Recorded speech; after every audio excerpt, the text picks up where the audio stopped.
Hi friends, कहानियों की श्रृंखला में आप सभी का स्वागत है। वंदन अभिनंदन है दोस्तों। आज पढ़ेंगे माँ कहानी, मुंशी प्रेमचंद द्वारा रचित। यह कहानी जो है कि झारखंड पीजीटी के पाठ्यक्रम में लगी हुई है दोस्तों। आइए मानसरोवर भाग 1 में लगी हुई कहानी माँ पढ़ते हैं। आज बंदी छूटकर घर आ रहा है। करुणा ने एक दिन पहले ही घर लीप पोत रखा था। इन 3 वर्षों में उसने कठिन तपस्या करके जो 10-5 रुपए जमा रखे थे, वह सब पति के सत्कार और स्वागत की तैयारियों में खर्च कर दिए। पति के लिए धोतियां का नया जोड़ा लाई थी, नए कुर्ते बनवाए थे, बच्चे के लिए नए कोट और टोपी की आयोजन की थी। बार बार बच्चे को गले लगाती और प्रसन्न होती। अगर इस बच्चे ने सूर्य की भांति उदय होकर उसके अंधेरे जीवन को प्रदीप्त न कर दिया होता तो कदाचित ठोकरों ने उसके जीवन का अंत कर दिया होता। पति के कारावास दंड के 3 ही महीने बाद इस बालक का जन्म हुआ। उसी का मुंह देख देख कर करुणा ने ये 3 साल काट दिए थे। वह सोचती, जब मैं बालक को उनके सामने ले जाऊंगी तो वह कितनी प्रसन्न होंगे। उसे देखकर पहले तो चकित हो जाएंगे, फिर गोद में उठा लेंगे और कहेंगे, करुणा, तुमने यह रत्न देकर मुझे निहाल कर दिया। कंद के सारे कष्ट बालक को तोतली बातों में भूल जाएंगे। उसकी एक सरल पवित्र मोहक दृष्टि हृदय की सारी व्यथाओं को धो डालेगी। इस कल्पना का आनंद लेकर वह फूली न समाती थी। वह सोच रही थी, आदित्य के साथ बहुत से आदमी होंगे। जिस समय वह द्वार पर पहुंचेंगे, जय जयकार को ध्वनि से आकाश गूंज उठेगा। वह कितना स्वर्गीय दृश्य होगा। उन आदमियों के बैठने के लिए करुणा ने एक फटाक सा टाट बिछा दिया था। कुछ पान बना लिए थे और बार बार आशा में नेत्रों के द्वार की ओर ताकती थी। पति की वह सुदृढ़ उदार तेजपूर्ण मुद्रा बार बार आंखों में फिर आती थी। उनकी वे बातें बार बार याद आती थी जो चलते समय उनके मुंह से निकली थी। उनका वह धैर्य, वह आत्मबल जो पुलिस के प्रहारों के सामने भी अटल रहा था। वह मुस्कुराहट जो उस समय भी उनके औरों पर खेल रही थी, अधरों पर खेल रही थी। वह आत्माभिमान जो उस समय भी उसके मुख से टपक रहा था, क्या करुणा के हृदय से कभी भी विस्मृत हो सकता था। उसका संस्मरण आते ही करुणा के निस्तेज मुख पर आत्मगौरव की लालिमा छा गई। यही वह अब अलबन अबलब था जिसमें इस तीनों वर्षों को घोर यातनाओं में भी उसके हृदय को आश्वासन दिया था। कितनी ही रातें फाकों से गुजरी बहुधा घर में दीपक जलने की नौबत भी ना आती थी, पर दीनता के आंसू कभी उनकी आंखों से ना गिरे। आज उन सारी विपत्तियों का अंत हो जाएगा। पति के प्रगाढ़ आलिंगन में वह सब कुछ हंसकर झेल लेगी। वह अनंत निधि पाकर फिर उसे कोई अभिलाषा न रहेगी। गगन पथ का चिरगामी पथिक लपका हुआ विश्राम की ओर चला जाता था, जहाँ संध्या ने सुनहरा फर्श सजाया था और उज्जवल पुष्पों की सेज बिछा रखी थी। उसी समय करुणा को एक आदमी लाठी टेकता आता दिखाई दिया, मानो किसी जीर्ण मनुष्य की वेदना ध्वनि हो। पग पग पर रुककर खांसने लगता था। उसका सिर झुका हुआ था। करुणा उसका चेहरा न देख सकती थी, लेकिन चाल ढाल से कोई बूढ़ा आदमी मालूम होता था। पर एक क्षण में जब वह समीप आ गया तो करुणा उसे पहचान गई। वह उसका प्यारा पति ही था, किंतु शोक उसकी सूरत कितनी बदल गई थी। वह जवानी, वह तेज, वह चपलता, वह सुगठन सब प्रस्थान कर चुका था। केवल हड्डियों का एक ढांचा रह गया था। न कोई सगी, न साथी, न यार, न दोस्त। करुणा उसे पहचानते ही बाहर निकल आई, पर आलिंगन की कामना हृदय में दब कर रह गई। सारे सबू के धूल में मिल गए। सारा मनोल्लास आंसुओं के प्रवाह में बह गया, विलीन हो गया। आदित्य ने घर में कदम रखते ही मुस्कुराकर करुणा को देखा, पर उस मुस्कान में वेदना का एक संसार भरा हुआ था। करुणा ऐसी शिथिल हो गई मानो हृदय का स्पंदन रुक गया हो। वह फटी हुई आंखों से स्वामी की ओर टकटकी बांधे खड़ी थी, मानो उसे अपनी आंखों पर अब भी विश्वास न आता हो। स्वागत या दुख का एक शब्द भी उसके मुंह से न निकला। बालक भी उसकी गोद में बैठा हुआ साहसी आंखों से इस कंकाल को देख रहा था और माता की गोद में चिपका जाता था। आखिर उसने कातर स्वर में कहा, ये तुम्हारी क्या दशा है? बिल्कुल पहचानने नहीं आते। आदित्य ने उसकी चिंता को शांत करने के लिए मुस्कुराने को चेष्टा करके कहा, कुछ नहीं, जरा दुबला हो गया हूँ। तुम्हारे हाथों का भोजन पाकर फिर स्वस्थ हो जाऊंगा। करुणा, छी, सुख कर कांटा हो गए हो क्या? वहाँ भरपेट भोजन भी नहीं मिलता? तुम तो कहते थे राजनीति आदमियों के लिए बड़ा अच्छा व्यवहार किया जाता है, और वह तुम्हारे साथी क्या हो गए जो तुम्हें आठों पहर घेरे रहते थे और तुम्हारे पसीने की जगह खून बहाने को तैयार रहते थे? आदित्य को त्योरियों पर बल पड़ गए। बोले, यह बड़ा ही कटु अनुभव है करुणा। मुझे न मालूम था कि मेरे कैद होते ही लोग मेरी ओर से यो आंखें फेर लेंगे, कोई बात भी न पूछेगा। राष्ट्र के नाम पर मिटने वालों का यही पुरस्कार है। यह मुझे न मालूम था। जनता अपने सेवकों को बहुत जल्द भूल जाती है, यह तो मैं जानता था, लेकिन अपने सहयोगियों और सहायक इतने बेवफा होते हैं, इनका मुझे यह पहला ही अनुभव हुआ। लेकिन मुझे किसी से शिकायत नहीं। सेवा स्वयं अपना पुरस्कार है। मेरी भूल थी कि मैं इसके लिए यश और नाम चाहता था। करुणा, तो क्या वहाँ भोजन भी ना मिलता था? आदित्य, यह ना पूछो, करुणा बड़ी करुण कथा है। बस यही गनीमत समझो कि जीता लौट आया। तुम्हारे दर्शन बदे थे। नहीं, कष्ट तो ऐसे उठाए कि अब तक मुझे प्रस्थान कर जाना चाहिए था। मैं जरा लेटूंगा, खड़ा नहीं रहा जाता। दिन भर में इतनी दूर आया हूँ। करुणा, चलकर कुछ खा लो तो आराम से लेटो। बालक को गोद में उठाकर, बाबूजी है बेटा, तुम्हारे बाबूजी, इनको गोद में जाओ, तुम्हें प्यार करेंगे। आदित्य ने आंसू भरी आंखों से बालक को देखा और उनका एक एक रोम उतना तिरस्कार करने लगा। अपनी जीर्ण दशा पर उन्हें कभी इतना दुख न हुआ था। ईश्वर की असीम दया से यदि उनकी दशा संभल जाती तो वह फिर कभी राष्ट्रीय आंदोलन के समीप न जाते।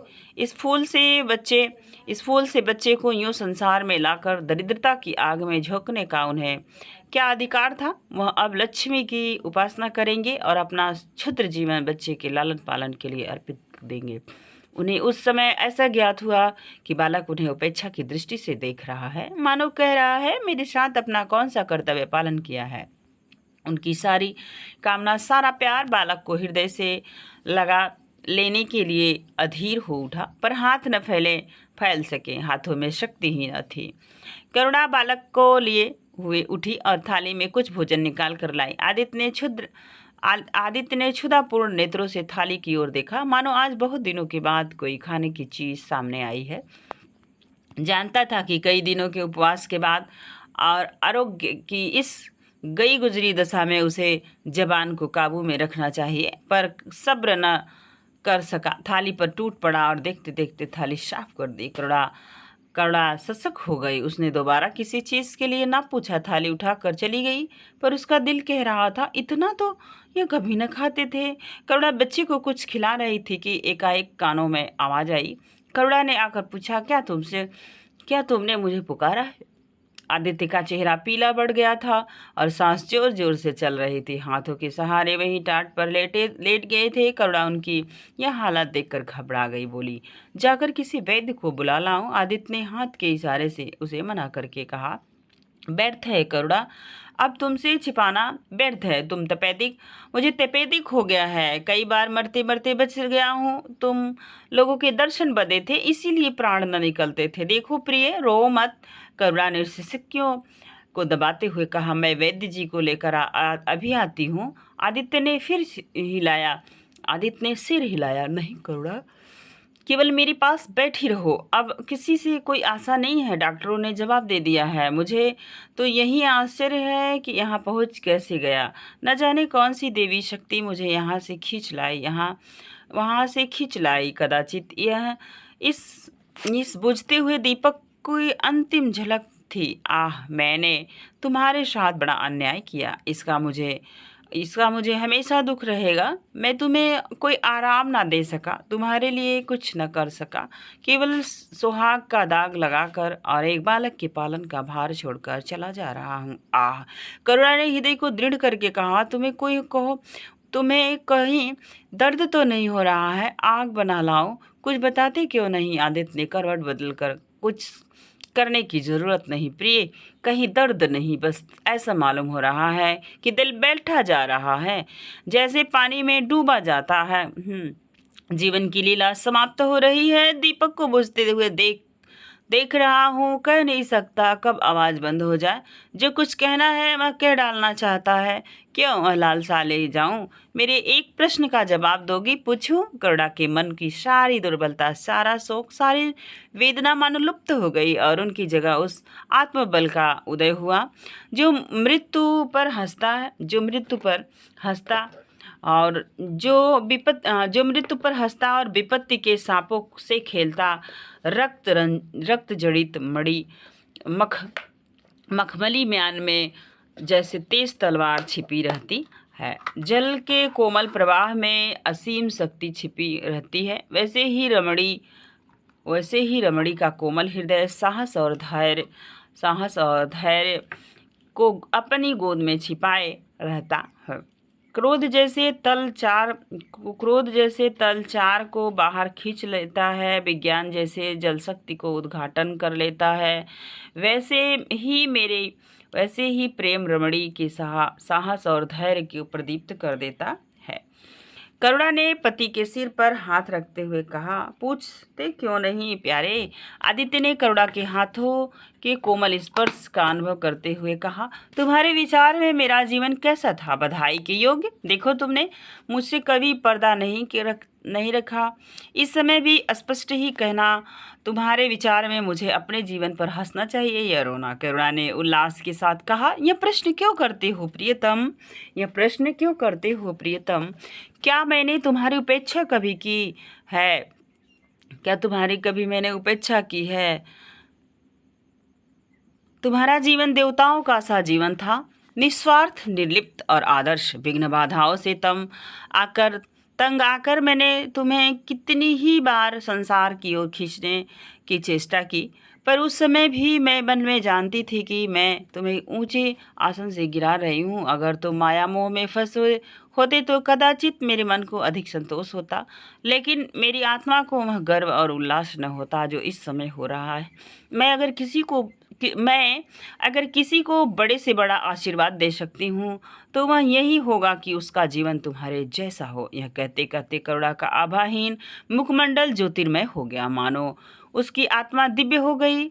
आदित्य ने सर्वत्र नेत्रों से करुणा को देखकर कहा, अब मुझे संतोष हो गया करुणा, इस बच्चे की और मुझे अब कोई शंका नहीं है।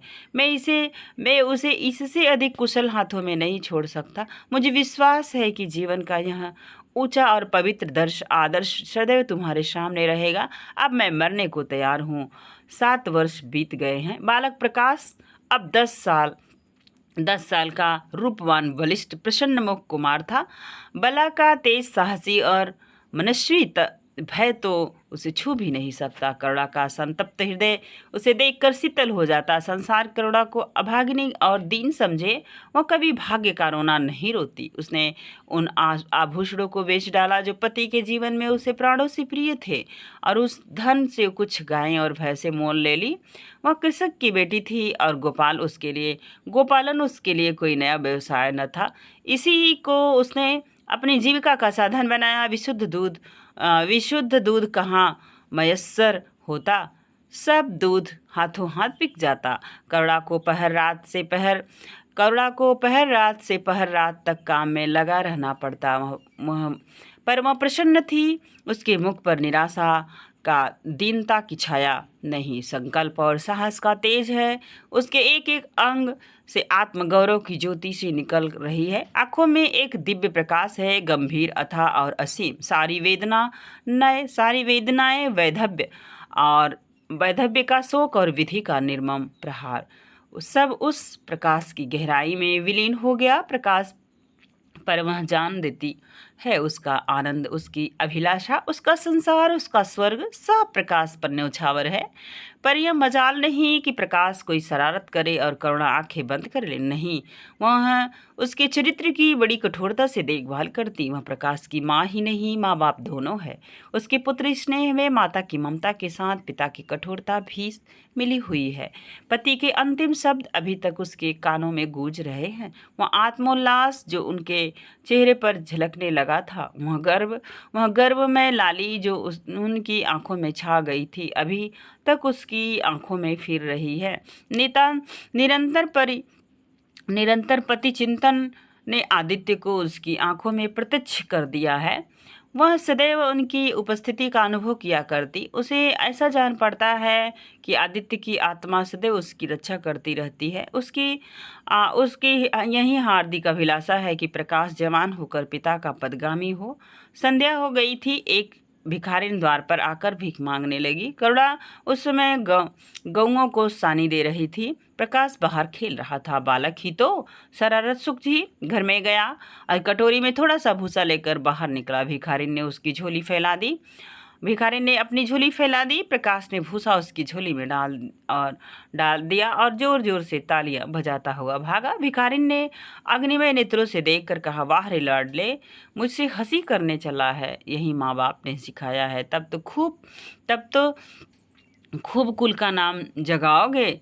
करुणा उसकी बोली सुनकर बाहर निकल आई और पूछा, क्या है माता, किसे कह रही हो? भिखारी ने प्रकाश की तरफ इशारा करके कहा, वह तुम्हारा लड़का है ना, देखो कटोरे में भूसा भरकर मेरी झोली में डाल गया। चुटकी भर आटा था, वह भी मिट्टी में मिल गया।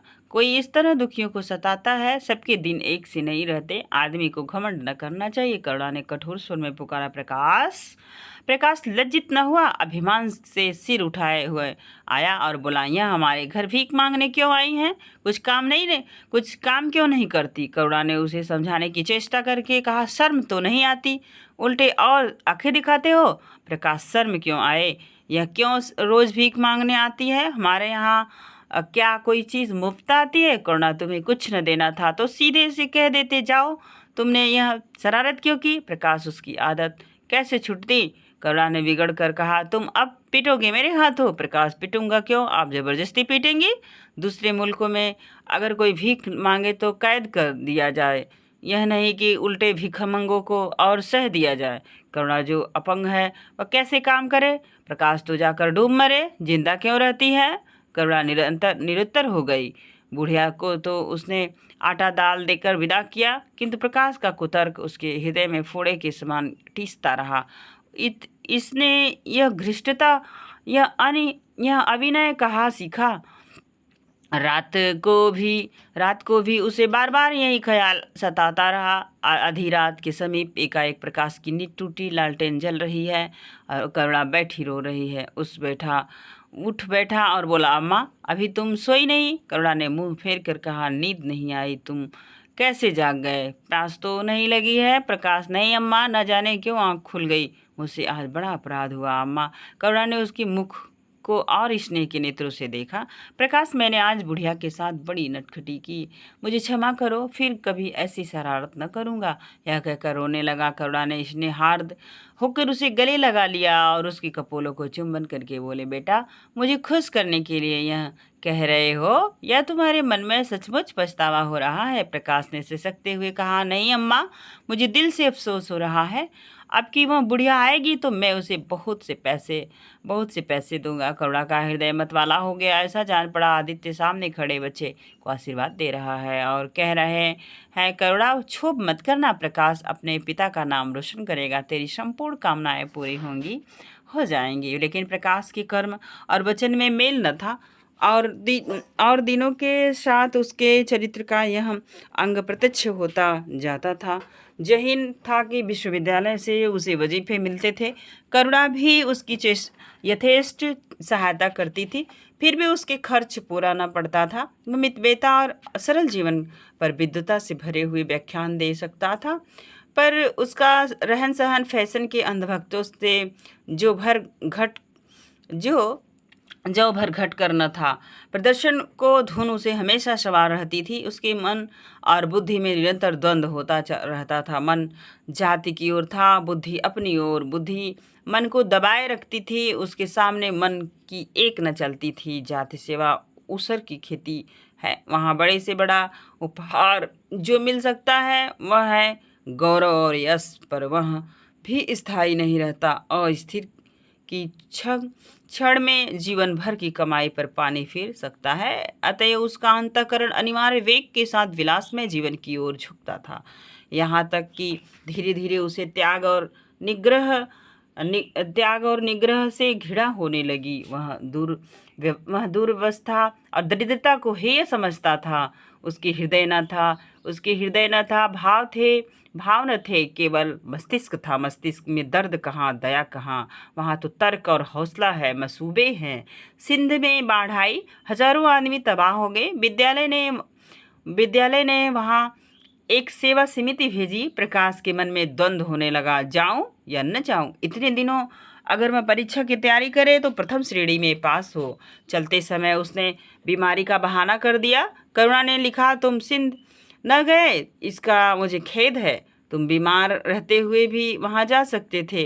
सीमित में चिकित्सक भी तो थे। प्रकाश ने पत्र का कोई उत्तर न दिया। उड़ीसा में अकाल पड़ा, प्रजा मक्खियों की तरह मरने लगी। कांग्रेस ने पीड़ितों के लिए एक मिशन तैयार किया। उन दिनों विद्यालय ने इतिहास के छात्रों को ऐतिहासिक खोज के लिए लंका भेजने का निश्चय किया। करुणा ने प्रकाश को लिखा, तुम उड़ीसा जाओ, किंतु प्रकाश लंका जाने को ललायत था। वह कई दिन इसी दुविधा में रहा। अंत को सिलोन ने उड़ीसा पर विजय पाई। करुणा ने अब की उसे कुछ न लिखा, चुपचाप रोती रही। सिलोन से लौटकर प्रकाश छुट्टियों में घर गया। करुणा उससे खिंची खिंची रहती। प्रकाश मन में लज्जित हुआ और संकल्प किया कि अब की कोई अवसर आए तो अम्मा को अवश्य प्रसन्न करूंगा। यह निश्चय करके वह विद्यालय लौटा, लेकिन यहाँ आते ही फिर परीक्षा की फिक्र सवार हो गई। यहाँ तक कि परीक्षा के दिन आ गए, अगर इम्तहान से फुर्सत पाकर भी प्रकाश घर ना गया। विद्यालय के एक अध्यापक कश्मीर सैर करने जा रहे थे। प्रकाश उन्हीं के साथ कश्मीर चल खड़ा हुआ। जब परीक्षा फल निकले और प्रकाश प्रथम आया, तब उसे घर की याद आई। उसने तुरंत करुणा को पत्र लिखा और अपने आने की सूचना दी। माता को प्रसन्न करने के लिए उसने 2-4 शब्द जाति सेवा के विषय में भी लिखे।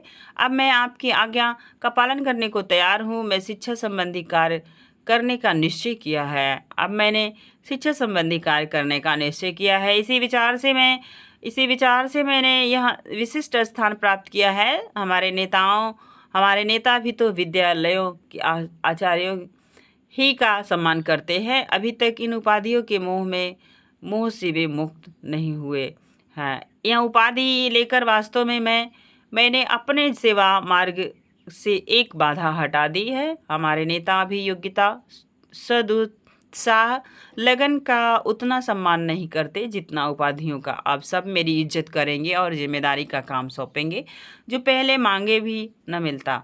करुणा की आस फिर बधी। विद्यालय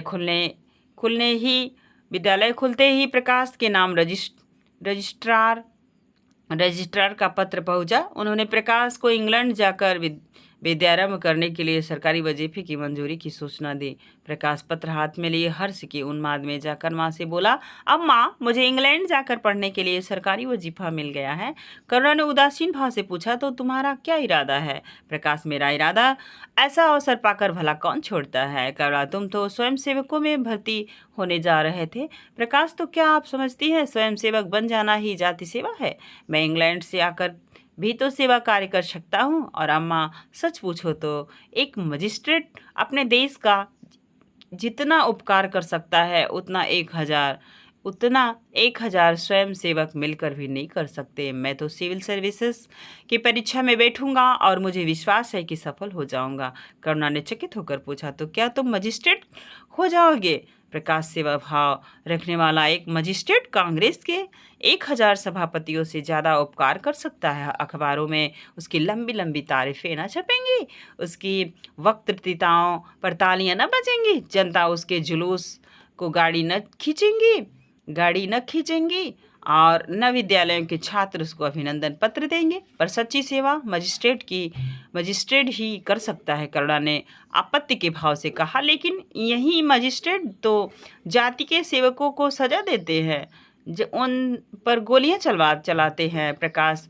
अगर मजिस्ट्रेट के हृदय में परोपकार का भाव है तो वह नरमी से वही काम करता है जो दूसरी गोलियों चलाकर भी नहीं कर सकते। करुणा, मैं यह न मानूंगी, सरकार अपने नौकरों को इतनी स्वाधीनता नहीं देती। वह एक नीति बना देती है और हर एक सरकारी नौकर उसका पालन करना पड़ता है। उसका पालन करना पड़ता है। सरकार को पहली नीति यह है कि वह दिन दिन अधिक संगठित और दृढ़ हो। इसके लिए स्वाधीनता के भाव का दमन करना जरूरी है। अगर कोई मजिस्ट्रेट इस नीति के विरुद्ध काम करता है तो वह मजिस्ट्रेट न रहेगा। वह हिंदुस्तानी मजिस्ट्रेट था जिसने तुम्हारे बाबूजी को जरा सी बात पर 3 साल की सजा दे दी। इसी सजा ने उनके प्राण लिए। बेटा,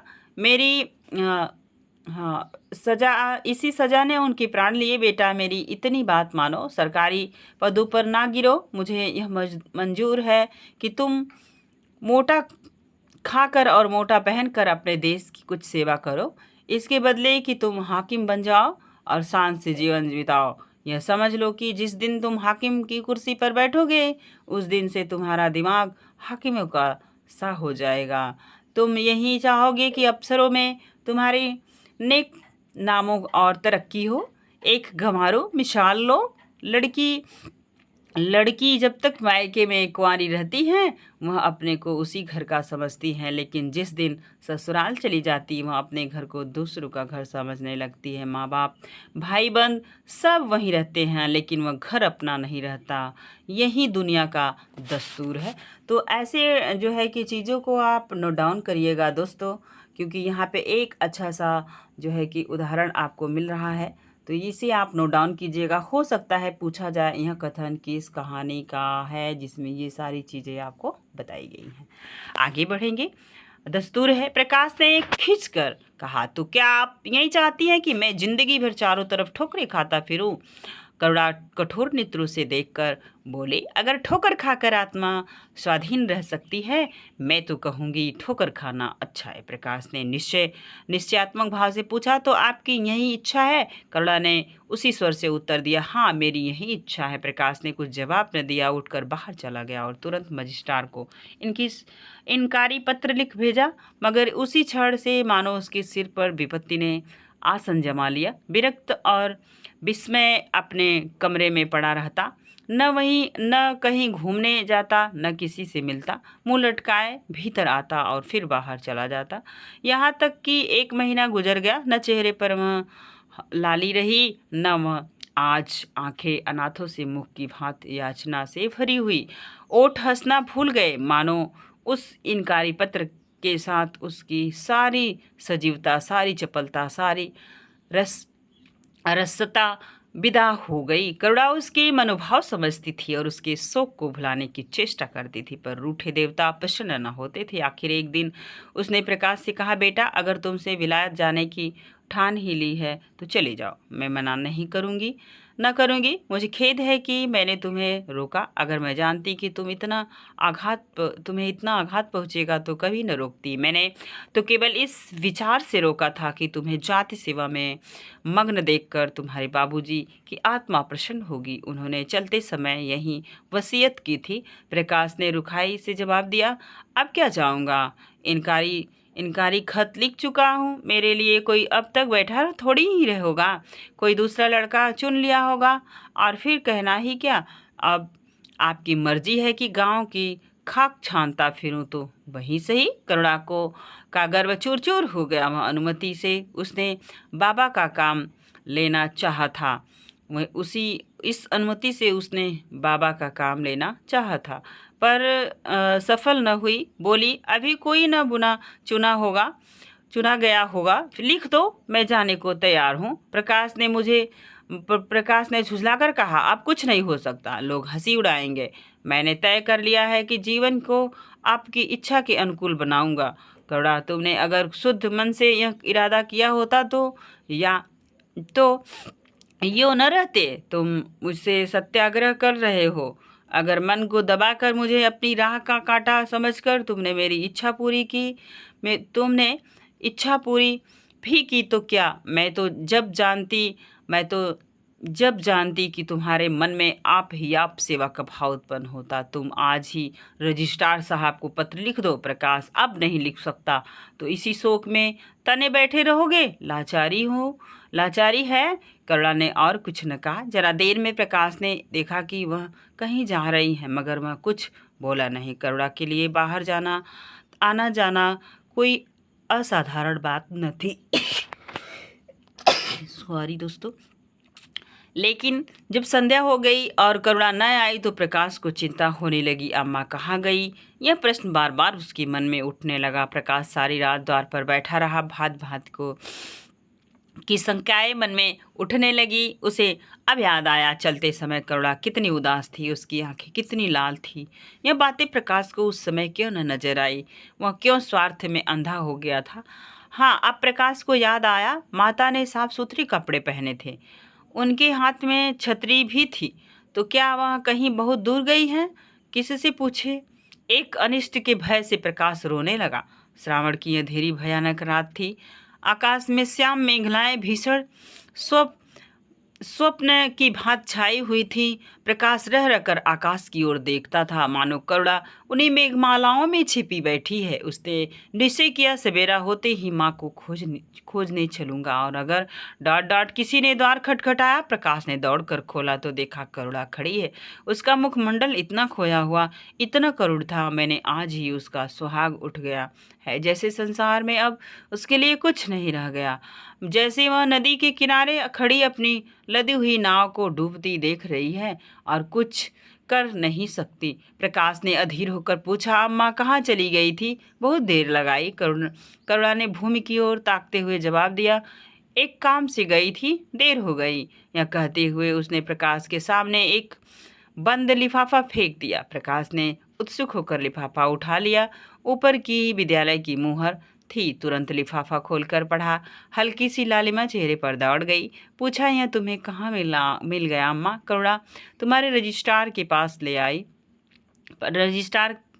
पास से लाई हूँ। क्या तुम वहाँ चली गई थी? और क्यों? क्या करती? कल तो गाड़ी का समय न था, मोटर ले ली थी। प्रकाश एक क्षण तक मौन खड़ा रहा, फिर कुंठित स्वर में बोला, जब तुम्हारी इच्छा नहीं है तो क्यों मुझे भेज रही हो? करुणा ने विरक्त भाव से कहा, इसलिए कि तुम्हारी जाने की इच्छा है। तुम्हारा यहाँ मलिन वेश नहीं देखा जाता। अपने जीवन की 20 वर्ष तुम्हारी हित कामना पर अर्पित कर दिए। अब तुम्हारी महत्वाकांक्षा की हत्या नहीं कर सकती। तुम्हारी यात्रा सफल हो, यही मेरी हार्दिक अभिलाषा है। करुणा का कंठ रुध गया और कुछ न कह सकी। प्रकाश उसी दिन से यात्रा की तैयारियां करने लगा। करुणा के पास जो कुछ था वह सब खर्च हो गया। कुछ ऋण भी लेना पड़ा। नए सूट बने, सूटकेस लिए गए। प्रकाश अपनी धुन में मस्त था। कभी किसी चीज की फरमाइश लेकर आता, कभी किसी चीज की। करुणा इस एक सप्ताह में कितनी दुर्बल हो गई। उसके बालों पर कितनी सफेदी आ गई, चेहरे पर कितनी झुर्रियां पड़ गईं, यह उसे कुछ न नजर आता। उसकी आंखों में इंग्लैंड के दृश्य सामने हुए थे। महत्वाकांक्षा आंखों पर पर्दा डाल देती है। प्रस्थान का दिन आया। आज कई दिनों के बाद धूप निकली थी। करुणा स्वामी के पुराने कपड़ों को बाहर निकाल रही थी। उनको गाढ़े की चादरें, खद्दर के कुर्ते और पायजामे और लिहाफ अभी तक संदूक में संचित थे। प्रतिवर्ष वे धूप में सुखाए जाते और झाड़ पोंछ कर रख दिए जाते। करुणा ने आज फिर उन कपड़ों को निकाला, मगर सूख कर रखने के लिए नहीं, गरीबों को बांट देने के लिए। वह आज पति से नाराज है। वह लुटिया ढोर और घड़ी जो आदित्य के चिरसगिनी थी और जिनकी आज 20 वर्ष से करुणा ने उपासना की थी, आज निकाल कर आंगन में फेंक दी गई। वहाँ झोली जो बरसों आदित्य के कंधों पर आरूढ़ रह चुकी थी, आज कूड़े में डाल दी गई। वह चित्र जिसके सामने आज 20 वर्ष से करुणा सिर झुकाती थी, आज वह निर्दयता से भूमि पर डाल दिया गया। पति का कोई स्मृति चिन्ह वह अब अपने घर में नहीं रखना चाहती। उसका अंतःकरण शोक और निराशा से विदीर्ण हो गया, और पति के सिवा वह किस पर क्रोध उतारे? कौन उसका अपना है? वह किससे अपनी व्यथा कहे, किसे अपनी छाती चीर कर दिखाए? वह होते तो क्या आज प्रकाश दास्ता की जंजीर गले में डालकर फूला न समाता? उसे कौन समझाए कि आदित्य भी इस अवसर पर पछताने के सिवा और कुछ न कर सकते। प्रकाश के मित्रों ने आज उसे विदाई का भोज दिया था। वहां से वह संध्या समय कई मित्रों के साथ मोटर पर लौटा। सफ़र का सामान मोटर पर रख दिया गया। तब वह अंदर जाकर माँ से बोला, अम्मा जाता हूँ, मुंबई पहुंचकर पत्र लिखूंगा। तुम्हें मेरी कसम, रोना मत, और मेरे खतों का जवाब देना।